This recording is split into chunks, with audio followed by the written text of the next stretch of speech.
हमारे बीच में हमारे बहुत ही आदरणीय सोनीपत से हमारे सांसद, मैं आप सबका धन्यवाद करता हूं। आपने इतना आशीर्वाद दिया और देश की सबसे बड़ी पंचायत लोकसभा में आपने सोनीपत की आवाज बुलंद करने की उनकी जिम्मेदारी उनकी लगाई है।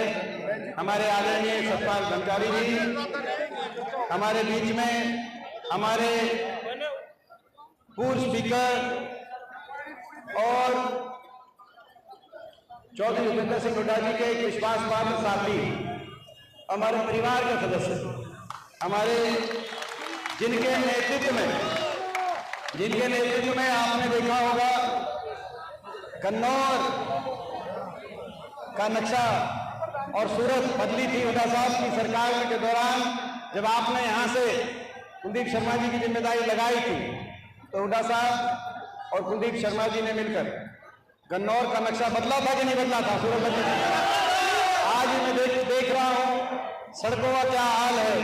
10 साल का रिपोर्ट कार्ड अगर लेना है बीजेपी सरकार के कार्यकाल का तो कन्नौर की मेन सड़क में से आप आके देखो क्या रोड, इनका 10 साल का रिपोर्ट कार्ड। 10 साल में ऐसी स्थिति आज इनकी बनी है।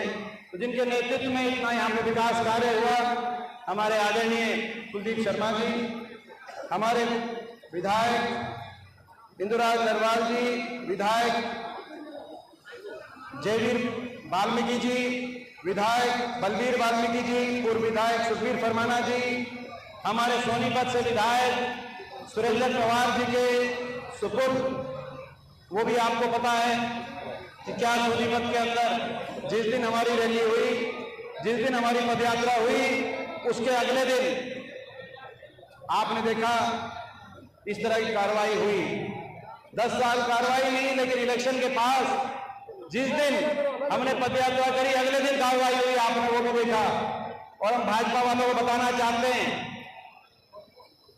ये जो आपकी एजेंसियां आती हैं और हमारे नेताओं को निशाने पर लेने का काम किया जाता है, ये मान के चलना जहां जहां ये सीबीआई आएगी वहां वहां जीत का सर्टिफिकेट हमारे वहां के विधायकों को देके जाने का काम करेगी। इनको मैं कहना चाहता हूं।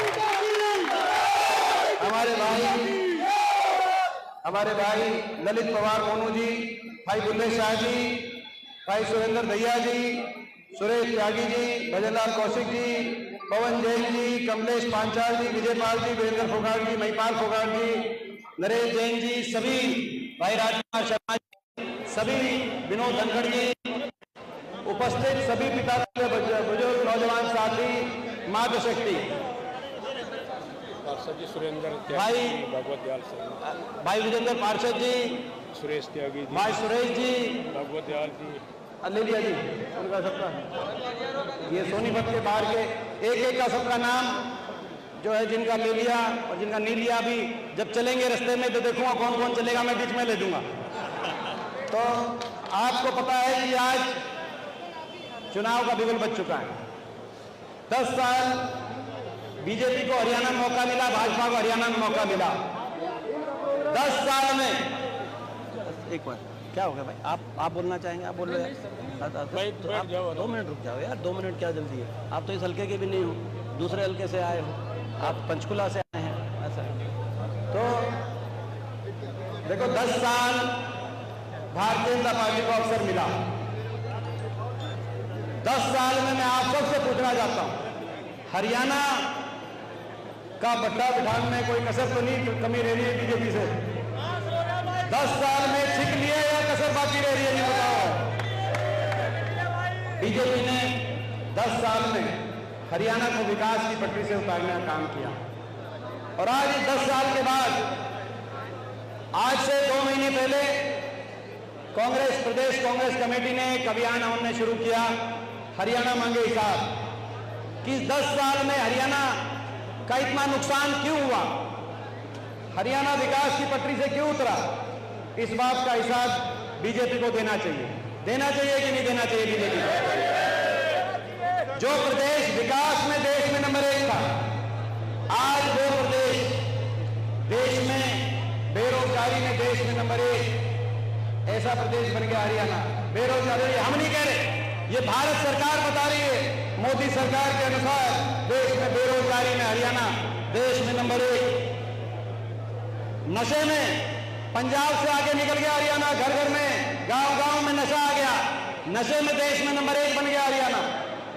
अपराध में, क्राइम में, अपराध दर में, क्राइम रेट में हम नहीं बता रहे, भारत सरकार गृह मंत्रालय एनसीआरबी का आंकड़े दर्शा रहे हैं कि इस अप्रैल के अंदर देश में सबसे ज्यादा अपराध दर, पिछले 1 साल में सबसे ज्यादा फिरौतियों के मुकदमे, सबसे ज्यादा अपहरण के केसेस, दूसरे नंबर पे हत्या दर पूरे देश में हरियाणा के अंदर, रंगदारियों के, आज अपराध में, बेरोजगारी में, नशे में, महंगाई में, देश में अर्थव्यवस्था चौपट हो गई हरियाणा की।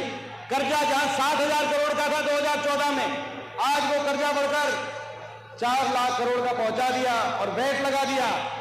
सबसे देश में ज्यादा वैट, सबसे महंगा डीजल, पेट्रोल, रसोई गैस का सिलेंडर, महंगाई में देश में सबसे आगे, बेरोजगारी में देश में सबसे आगे, और जनता को उलझा दिया।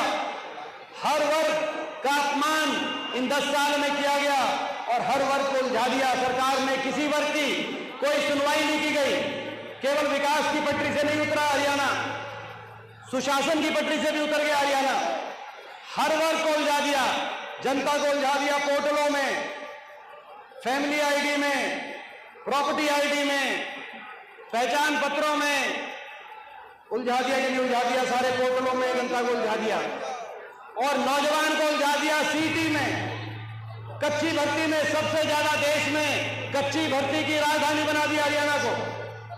कौशल निगम के माध्यम से बिना रिजर्वेशन, बिना पेंशन, कच्ची भर्ती, 2 लाख सरकारी नौकरी खत्म कर दी। बाबा साहब के संविधान, बाबा साहब भीमराव अम्बेडकर जी के संविधान द्वारा जिन वर्गों को उनके अधिकार दिए गए थे, पक्की सरकारी नौकरी और नौकरी में आरक्षण, उन अधिकारों को कुचलने का काम हरियाणा सरकार ने, केंद्र की बीजेपी सरकार ने भी और हरियाणा की सरकार ने भी करने का काम किया।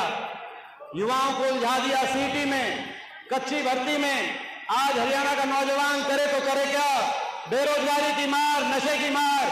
हरियाणा के बहुत से जिलों में तो नौजवान अपना घर बार बेचकर विदेशों में पलायन करने की तरफ आज विवश हो रहा है। ऐसी स्थिति हरियाणा में बन गई और इसीलिए हमने कहा हरियाणा मांगे हिसाब। हर वर्ग को उलझा भी दिया और हर वर्ग का तिरस्कार भी किया, अपमान भी किया। ऐसी सरकार साबित हुई, 750 किसानों की जान की कुर्बानी लेने वाली ये सरकार साबित हुई। आज पूरा देश देखेगा, हरियाणा के चुनाव पे पूरे देश की नजर रहेगी कि हरियाणा किस तरफ फैसला सुनाता है, गन्नौर और किस तरफ फैसला सुनाता है। 750 किसानों की जान की कुर्बानी लेने वालों की तरफ या उस किसान के साथ उनके हकों की लड़ाई लड़ने वालों की तरफ। किसान के कितना अत्याचार हुआ। कर्मचारी गए ओल्ड पेंशन स्कीम मांगने, उन पे लाठीचार्ज। सरपंच अपने अधिकार मांगने गए, उन पे लाठीचार्ज। ग्रामीण चौकीदार, ग्रामीण सफाई कर्मचारी अपने अधिकार मांगने गए, उन पे लाठीचार्ज। आंगनवाड़ी और आशा वर्कर अपने अधिकार मांगने गए, उन पे लाठीचार्ज। और उसके बाद उनसे झूठा वायदा, 3 साल से जो वायदा हुआ था उनका वायदा पूरा नहीं। और हमारी बेटियां, हमारी क्या कसूर था हमारी खिलाड़ी बेटियों का? मैं आपसे सवाल पूछना चाहता हूं, हमारी खिलाड़ी बेटियों का क्या कसूर था? दिल्ली की सड़कों पे जिनको घसीटा गया, वो अपने न्याय मांग रही थी। क्या कसूर था उन बेटियों का? 6-6 ऐसी खिलाड़ी बेटियां, ओलंपिक, सारे ओलंपिक पदक विजेता वो बेटियां, वो ज्यादा नहीं कुछ कह रही थी।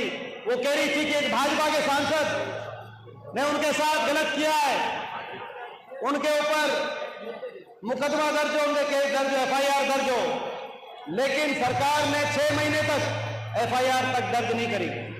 6 महीने तक सुप्रीम कोर्ट के आदेश के बाद FIR दर्ज करी। और अब दिल्ली का सेशन कोर्ट ने चार्जशीट में लिख दिया कि वो जो आरोपी सांसद थे हर मौके पर उन बेटियों के साथ गलत करते थे। दिल्ली की चार्जशीट में, सेशन कोर्ट की चार्जशीट में। ये तो वो देश है, इस देश में अपने दुश्मन की बहन बेटी की इज्जत को भी अपना इज्जत माना जाता है। ये वो देश है, ये वो देश है जहां महाभारत में बहन बेटी की इज्जत पे जब बात आई तो कुरुक्षेत्र में महाभारत हुआ। इस देश के संस्कारों को क्या हुआ जब हमारी विनेश फोगाट, साक्षी मलिक, हमारी 6 ओलंपिक विजेता बेटियां दिल्ली में 6 महीने तक बैठी रही। दिल्ली के 3 तरफ बैठा हरियाणा, हम उनको न्याय भी नहीं दिलवा पाए।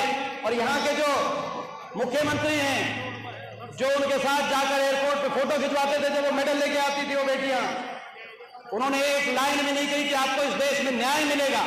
कम से कम एक लाइन कह सकते थे कि आपको न्याय मिलेगा, मगर एक लाइन भी आज तक भाजपा किसी नेता ने एक लाइन में बेटियों के लिए नहीं कही। तो आज हर वर्ग का अपमान किया। गरीब आदमी की सारी योजनाएं बंद कर दी इस सरकार ने। 100 गज के प्लॉट की स्कीम बंद, मकान की स्कीम बंद। हमारे समय पीने के पानी की टंकी टूटी और मुफ्त पानी के कनेक्शन की स्कीम थी, अब पानी के बिल पकड़ा दिए गरीब आदमी को, ये व्यवस्था बनी। इसीलिए हमने कहा कि हिसाब मांगेंगे। हिसाब मांगने का समय आ गया है। 10 साल हरियाणा ने बहुत भुगत लिया और कांग्रेस ने फैसला किया कि हिसाब मांगेंगे और कहा कि डोर टू डोर जाकर कार्यकर्ता हिसाब मांगे। भाजपा से जब ये फैसला किया प्रदेश कांग्रेस कमेटी ने, तो मैंने फैसला किया कि मैं एक विधानसभा क्षेत्र में जाकर, और आज ये आपके बीच में जो मैं आया हूं ये 62वां हल्का है, 61 हल्के करके 62वां हल्का में आज ये पदयात्रा के माध्यम से आपने भी देखा। बहुत से साथी कई जगह आप भी पहुंचे। 62वां हल्का, लेकिन ये बात सही है जो अभी सतपाल जी कह रहे थे, ब्रह्मचारी जी, सोनीपत लोकसभा का ये 9 का 9 हल्का है, पूरा हो गया जी आज। मेट्रो भी आएगी, मेट्रो। तो भाई आज हमने जब हिसाब मांगा तो आपको याद होगा, हिसाब जब मांगा तो दिल्ली से बीजेपी के बड़े बड़े नेता आए और आगे क्या कहा कि हुड्डा साहब आप कैसे हिसाब मांगोगे, ये बीजेपी है, बीजेपी वाले हिसाब नहीं देते, हम तो हिसाब लेते हैं। 10 साल के बाद भी इतना घमंड, इतना अहंकार कि इसे कह रहे हिसाब नहीं देंगे। मैं उनको कहना चाहता हूं, हो सकता है कहीं और बिना हिसाब दिए आपका काम चल जाता हो, लेकिन ये जगह अलग है, ये हरियाणा है प्रधान। ये हरियाणा है। हरियाणा वाले ठगे जाते हैं, हरियाणा वाले ठगे जाते हैं।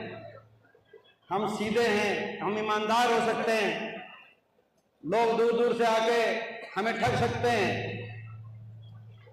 लेकिन जब ठग के कोई जाता है तो हम उससे हिसाब लेना भी जानते हैं और उसका हिसाब चुकता करना भी जानते हैं। यार इसीलिए लड़ाई लड़ रहे हैं, इसीलिए लड़ाई लड़ रहे हैं, हरियाणा के भविष्य को बचाने की लड़ाई लड़ रहे हैं। आज ऐसा प्रदेश बन गया हरियाणा।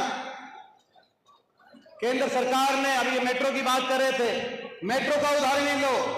हमारे समय 81 किलोमीटर मेट्रो आई थी हरियाणा में। 10 साल में एक खंभा मेट्रो का नहीं आया, एक कोई परियोजना नहीं केंद्र सरकार की तरफ से हरियाणा में आई, एक विश्वविद्यालय नहीं, 1 इंच मेट्रो आगे नहीं बढ़ी, एक रेल की लाइन नहीं, एक बिजली पैदा करने का थर्मल कारखाना नहीं, एक कोई औद्योगिक क्षेत्र नहीं बनाया। बनाने की बात तो दूर है, एक एक करके ले गए हमसे। रेल कोच फैक्ट्री बहुत बड़ी आनी थी, उसकी जगह रिपेयर वर्कशॉप दे दी हमें। मारुति की फैक्ट्री एक तरफ है और मारुति का रिपेयर वर्कशॉप एक तरफ है। रेल कोच फैक्ट्री आनी थी यहाँ, मगर वो रेल कोच फैक्ट्री की जगह रिपेयर वर्कशॉप देंगे। रेल कोच फैक्ट्री चलेगी बनारस में। तो एक एक की कोई काम इन्होंने किया नहीं 10 साल, इसीलिए हिसाब मांग रहे हैं। और बीजेपी को भी पता है, बीजेपी को भी पता है कि ग्राउंड रिपोर्ट अच्छी नहीं है। बीजेपी को भी समझ आ चुका है कि हरियाणा के लोग समझ गए कि 10 साल में उनके साथ अच्छा नहीं हुआ। इसीलिए बीजेपी ने, आपने देखा होगा, बीजेपी ने अपने उप मुख्यमंत्री को बदल दिया कि नहीं बदल दिया? अपना गठबंधन बदल दिया कि नहीं बदल दिया? अपने प्रदेश अध्यक्ष को बदल दिया कि नहीं बदल दिया? अपने मुख्यमंत्री के चेहरे को बदल दिया कि नहीं बदल दिया? चुनाव की तारीख बदल दी, पहले चुनाव की तारीख पहले कर दी, सोचा कि पहले करके देख लेते हैं, फिर रिपोर्ट ली, फिर भी रिपोर्ट नेगेटिव गई, फिर अर्जी लिख दी कि चुनाव की तारीख आगे कर दो, फिर दूसरी अर्जी दे दी कि आगे भी कर दो। मैं बीजेपी को पहले कहना चाहता हूं आप तारीख बदलो, अपने मुख्यमंत्री को बदलो, अपने मंत्रियों को बदलो, अपने प्रदेश अध्यक्षों को बदलो, आपको जिसको बदलना बदलो, ये जनता सरकार ही बदलने का काम करेगी। तो ये लोगों ने बहुत कहा जनता सरकार बदलेगी। और ये लड़ाई हरियाणा के भविष्य को बचाने की लड़ाई है। मेरी बात आप नोट करना, ये लड़ाई हरियाणा के नौजवान के भविष्य को बचाने की लड़ाई है। ये लड़ाई बाबा साहब भीमराव अंबेडकर जी के संविधान को हरियाणा में बचाए रखने की लड़ाई है। ये लड़ाई हरियाणा को खुशहाली के, तरक्की के, विकास के, अमन चैन शांति के रास्ते पर देश में आगे लेके जाने की लड़ाई है। तीन तरफ दिल्ली के बसा हरियाणा देश में आगे जाए, हमारे नौजवान का उज्जवल भविष्य हो, ये इस बात की लड़ाई है। और ये लड़ाई आप जीत रहे हो। आप ये लड़ाई जीत रहे हो। 10,000 मीटर की जो दौड़ है, 10 साल से आपने संघर्ष किया हुड्डा साहब के नेतृत्व में, और इस संघर्ष में कुलदीप शर्मा जी ने इन 10 वर्षों में जैसे कंधे से कंधा मिलाकर जो साथ दिया, उसके भी आप गवाह हो। आप सब ने संघर्ष किया।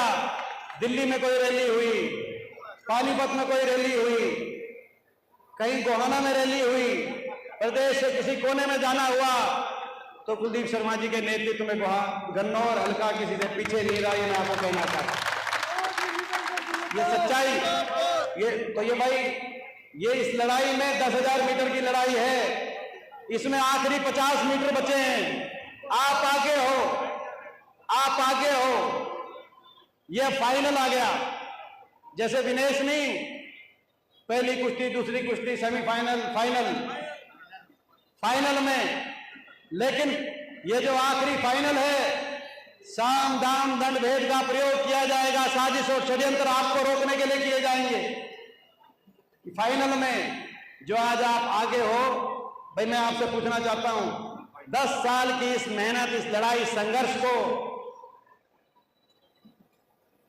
इस आपकी तपस्या को किसी भाजपा के साम दाम दंड भेद के षड्यंत्र के आगे इस तपस्या को आप फीका तो नहीं पड़ने दोगे? मैं आप सबसे पूछना चाहता हूं।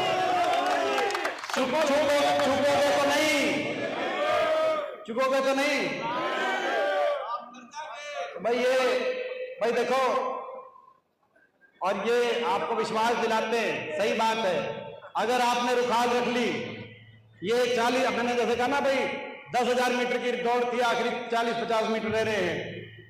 इन 40-50 मीटर में आपने मेहनत करी। 1 महीने की बात है, 1 महीने की बात रह रही है, 1 महीने की बात रह रही है ना। 1 महीने में आप सबको लगन से लगना पड़ेगा, लोगों को जागरूक करना पड़ेगा और मेहनत करनी पड़ेगी। तो भाई अक्टूबर कौन सी तारीख का चुनाव है भाई? 1। नतीजा कौन सी तारीख का आएगा? और मैं विश्वास दिलाता हूं अक्टूबर 4 और बीजेपी,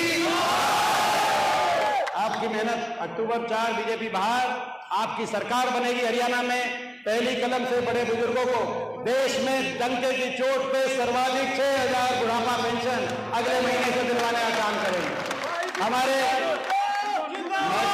कमर तोड़ महंगाई की कमर लगाते हुए बिजली उपभोक्ता को 300 यूनिट बिजली में राहत दिलवाने का हम काम करेंगे।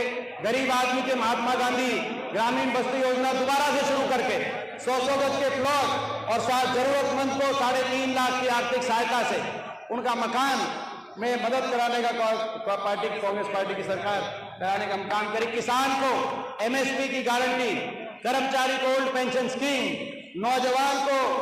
नौजवान को 2 लाख जो सरकारी पद जो खाली पड़े हैं उनको सरकारी पदों पर पारदर्शी और समयबद्ध नौकरी और भर्ती विधान के अनुसार पारदर्शी और समयबद्ध रूप से सरकारी क्षेत्र के अंदर रोजगार के अवसर दिलवाने का एक और कार्य करेंगे। और विकास का पहिया फिर घूमेगा, अमन चैन शांति फिर लौटेगी हरियाणा में। आज नौजवान हरियाणा का पलायन कर रहा है, 1 महीने के बाद अपराधी हरियाणा से पलायन करने का, अपराधी पलायन करेंगे और हरियाणा विकास की तरफ आगे बढ़ेगा। ये जो कह रहे थे मेट्रो कह रहे थे, तो भाई ये मेट्रो, इनने तो एक खम्मा मेट्रो 10 साल में बनाई नहीं, लेकिन अपराधियों को जो है, अधिकारियों को अधिकारियों को मैं कहना चाहता हूं, अधिकारियों, हरियाणा के अधिकारी सुन लें, आचार संहिता लग चुकी है। मेट्रो की फाइल जिस ठंडे बस्ते में 10 साल से पड़ी है, सोनीपत मेट्रो की फाइल उस ठंडे बस्ते से निकालें, झाड़ पोंछ कर फाइल को चमकाकर तैयार करें। अक्टूबर 4 की शाम को सोनीपत की मेट्रो की फाइल लेकर दौड़ लगाता जो अधिकारी सबसे पहले पहुंचेगा उस अधिकारी का हम ख्याल रखेंगे। आएगी मेट्रो। तो ये है, तो ये तो हरियाणा आगे बढ़ेगा, इस बात की लड़ाई है। अब हम पदयात्रा करेंगे। भाई मैं आप सबसे पूछना चाहता हूं, आखिर में पदयात्रा करने से पहले आराम से, अनुशासन से आगे हम चलेंगे, पीछे आप चलेंगे। पहले तो ये बताओ, इस पदयात्रा में 1 किलोमीटर की रखी है, कौन कौन साथ चलेगा? 7.5 चलेंगे। दूसरी बात, भाई गन्नौर हल्का चौधरी भूपेंद्र सिंह हुड्डा जी और भाई कुलदीप शर्मा जी के नेतृत्व में कांग्रेस की झोली में डाल दोगे कि नहीं डाल दोगे? बताओ, डाल दोगे? भाई तो मैं आपका धन्यवाद करता हूँ। इलेक्शन में फिर आएंगे। कुलदीप शर्मा जी से कहना चाहता हूँ, आज तो एक यात्रा है, मगर चुनाव में फिर आएंगे। जितनी बार आपको जरूरत पड़ेगी उतनी बार आपके चुनाव में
बना दिया। मैं सबसे पहले आग्रह करूंगा हमारे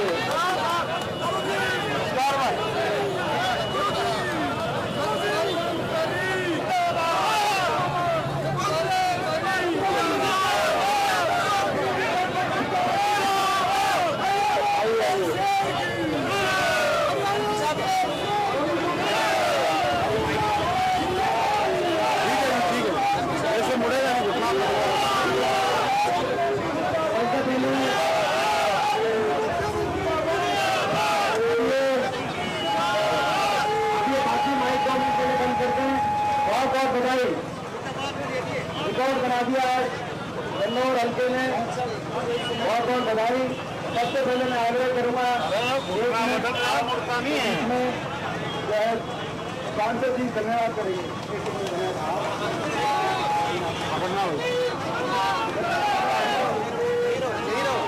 सम्मानित सभी कन्नौर की आदरणीय मतदाता जनता, नौजवान साथी, बुजुर्गवार, मैं सबका धन्यवाद करना चाहता हूं कि सोनीपत हल्के की 9 की 9 विधानसभाओं में नंबर 1 रही सारी जुलाना से लेकर के आज कन्नौर तक 9 यात्राएं हमारी सोनीपत की सबसे पहले पूरी हुई। मैं धन्यवाद देना चाहता हूं हमारे नेता आदरणीय श्री भूपेंद्र हुड्डा जी को और बड़े नेता जिनके नेतृत्व में हरियाणा कांग्रेस की सरकार बनने जा रही है, श्रीमान भूपेंद्र हुड्डा जी को और हमारे पूर्व स्पीकर आदरणीय बड़े भाई हमारे कुलदीप शर्मा जी को और समस्त कांग्रेस के जो वर्कर हैं, कांग्रेस के जो नेता हैं जिन्होंने आवेदन भी किया है, उनका भी मैं सम्मान करता हूं, धन्यवाद करता हूं। और सुने, मैं आदरणीय श्री कुलदीप शर्मा जी से करता हूं, आप ये प्रणाम करें।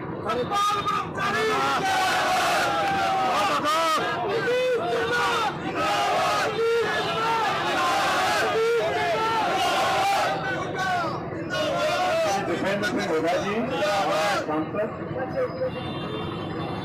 श्री सतपाल ब्रह्मचारी जी, माननीय सांसद, माननीय विधायक इंदिराज मकवाल, अन्य विधायक कन्नौर के सभी कार्यकर्ता साथियों और कन्नौर में आज जितेंद्र जी का मैं धन्यवाद करता हूँ। मोबाइल खिलाइयो, धन्यवाद तो जितेंद्र जी का करूँगा, साथ में भूपेंद्र सिंह हुड्डा का भी करना पड़ेगा।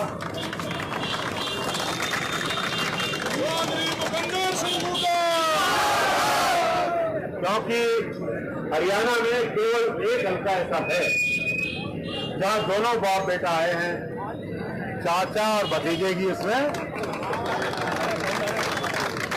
बहुत धन्यवाद और महत्वपूर्ण बात है। आपने बहुत बढ़िया शो किया, बहुत बढ़िया प्रदर्शन हुआ, बहुत भीड़ इकट्ठी हुई।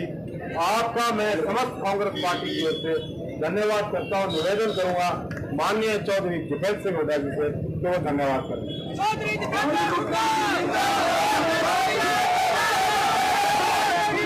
आप सबका बहुत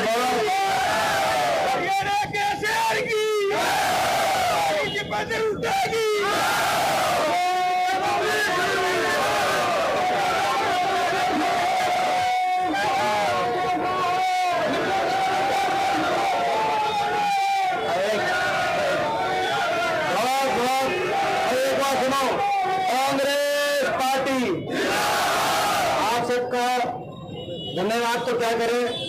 मैं तो आपको विश्वास दिलाता हूं कि जो आज आपने इतनी मेहनत करे, उमस गर्मी में जो पसीना बहाया है, ये पसीना खाली नहीं जाएगा।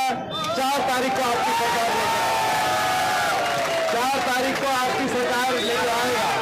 तो ये हमारी लड़ाई है और अब रुकना नहीं है, चलते आगे, कदम से कदम बढ़ाकर आगे चलते रहना है। एक एक घर में कहीं आप जाना, कहीं हम जाएंगे। मुझे मगर आज एक बात तसल्ली होगी, मुझे कन्नौर में जोश देख के मेरे को तसल्ली हो गई कि जब नतीजा आएगा 4 तारीख को, मैं बधाई देता हूं कुलदीप शर्मा जी को। जब 4 तारीख को नतीजा आएगा तो कांग्रेस